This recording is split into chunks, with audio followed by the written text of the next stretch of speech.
Hello everyone and good morning. My name is Vivek Sharma and today we will be discussing three major articles. In the first article we will be discussing about Lokpal, second article में राष्ट्रीय विज्ञान पुरस्कार के बारे में and third article में C2S scale model के बारे में डिस्कस करेंगे जो कि AI से रिलेटेड है। आइए एक एक करके इन सभी आर्टिकल्स को डिस्कस कर लेते हैं।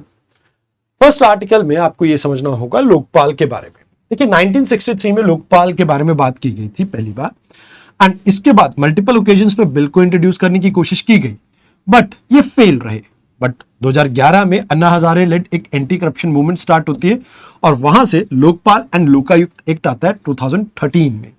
ऑल्दो 2019 तक पहले लोकपाल की अपॉइंटमेंट नहीं की जाती है, बाद में आपके लोकपाल की अपॉइंटमेंट होती है एंड अभी जस्टिस AM खानवलिंकर जो है वो इसको लीड कर रहे हैं।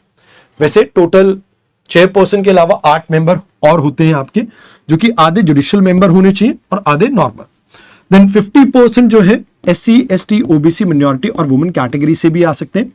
एंड अगर बात की जाए तो ये prime minister, MPs, group of A and B official, इन सभी को इन्वेस्टिगेट कर सकते हैं लोकपाल एंड इन्वेस्टिगेट करने के लिए CBI को ये डायरेक्ट कर सकते हैं। प्रोसिक्यूशन की पावर भी है इनके पास प्रिवेंशन ऑफ करप्शन एक्ट के अंडर एंड ये रेकमेंड कर सकते हैं disciplinary action against the person.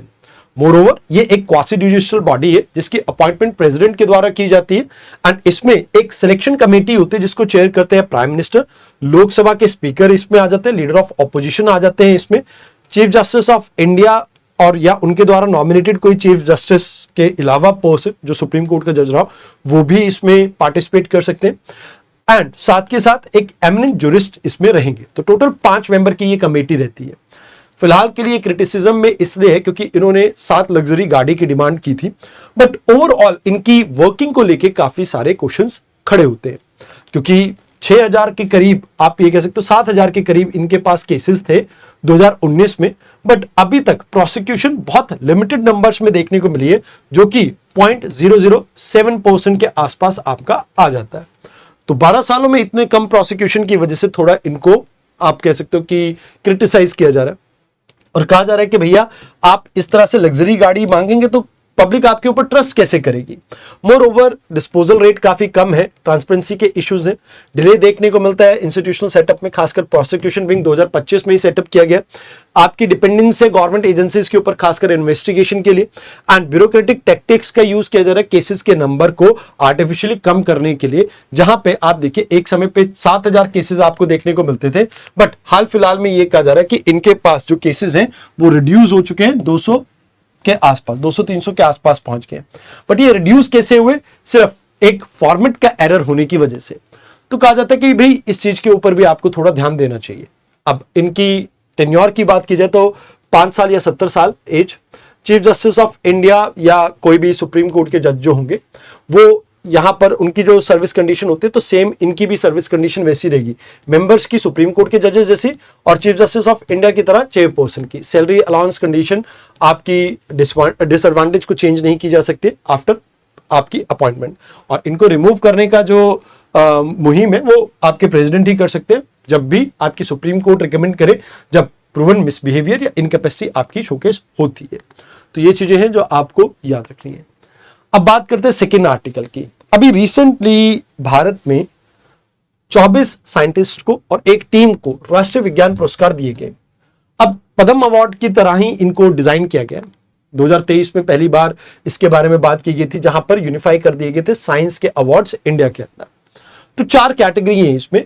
राष्ट्रीय विज्ञान रत्न ये लाइफ टाइम अचीवमेंट के लिए, विज्ञान श्री जो कि डिस्टिंग्विश कंट्रीब्यूशन के लिए, यंग साइंटिस्ट जो 45 साल से कम उम्र के हो तो उनके लिए विज्ञान युवा पुरस्कार है एंड विज्ञान टीम 3 या इससे ज्यादा सदस्य के मेंबर्स जो होंगे टीम के उनको दी जाती है। तो आपको याद रखना है इसके बारे में। वैसे राष्ट्रीय विज्ञान पुरस्कार आपके इनकी कमेटी को हेड करते हैं प्रिंसिपल साइंटिफिक एडवाइजर एंड इनको दिया जाता है राष्ट्रपति द्वारा। तो ये चीजें हैं जो आपको यहाँ पे याद रखनी है। आइए बात करते हैं आज के आखिरी आर्टिकल की जिसमें हम बात करेंगे एक AI मॉडल जो कि कैंसर थेरेपी के अंदर हेल्प कर रहा है।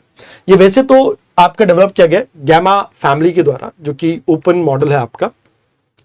इसमें deep mind and Google research ये 2 आपके AI मॉडल को इसमें यूज किया गया अब इसमें क्या है कि वेरियस डाटा को कलेक्ट करके इन्होंने एआई मॉडल को बिल्ड करने की कोशिश की है जहां पर साइंस एंड डाटा को एक साथ लेके आ सके, यानी मैथ्स को एक साथ लेके आ सके। तो यहां पर आप मान के चले कि लार्ज लैंग्वेज जो आपके मॉडल है उसको यूज करके हम उसको ज्यादा ट्रेन नहीं कर रहे हैं, बट स्टिल हम उसकी लर्निंग को री करने की कोशिश कर रहे हैं जिससे हम बेटर वे में मेडिसिन को डिस्कवर कर सकें। तो इसमें यह कहा जा रहा है कि भाई क्रॉस डिसिप्लिनरी एआई को हम प्रमोट कर पाएंगे, खासकर बायोमेडिकल में मैथमेटिक्स का क्या रिजल्ट होता है। जैसे फॉर एग्जांपल लेट्स से मैंने एक दवाई बनाई, इसमें जो रिजल्ट निकलेगा कि भी कितनी एफिकेसी थी इसकी, वो मैथमेटिकल टूल है। तो इन दोनों को आपस में ब्लेंड करके आप यहां पर एथिकल प्रिंसिपल्स को प्रमोट करना चाहते हैं एंड मोर ओवर आप साइंस को और बेटर करना चाहते हैं। तो यहां पे इन्होंने कहा कि भैया CX495 ये एक ऐसी ड्रग है जो मल्टीपल ट्रायल से हो चुकी है। ये ड्रग आपको हेल्प करती है कैंसर को ट्रीट करने में। तो यहां पे इसने भी इसको आइडेंटिफाई किया है कि ये कहीं ना कहीं आपकी रीपर्पजिंग के लिए इस ड्रग को यूज किया जा सकता है, कैंसर के ट्रीटमेंट के लिए इसे यूज किया जा सकता है। तो बस आपको सिर्फ इतना ही याद रखना है, इसके बारे में बहुत ज्यादा डिटेल में जाने की जरूरत नहीं है। ये मॉडल किसका है वो आप याद रख लीजिए, C2S स्केल मॉडल। तो ये एआई बिल्ट है, कहीं ना कहीं मेडिसिन में यूज हो रहा है जहां पर कैंसर के ट्रीटमेंट में इसे यूज किया जाएगा, और किसने इसे बिल्ड किया, दैट इज गूगल। तो बस आज की डिस्कशन में इतना ही। आई होप आपको डिस्कशन अच्छी लगी हो। धन्यवाद।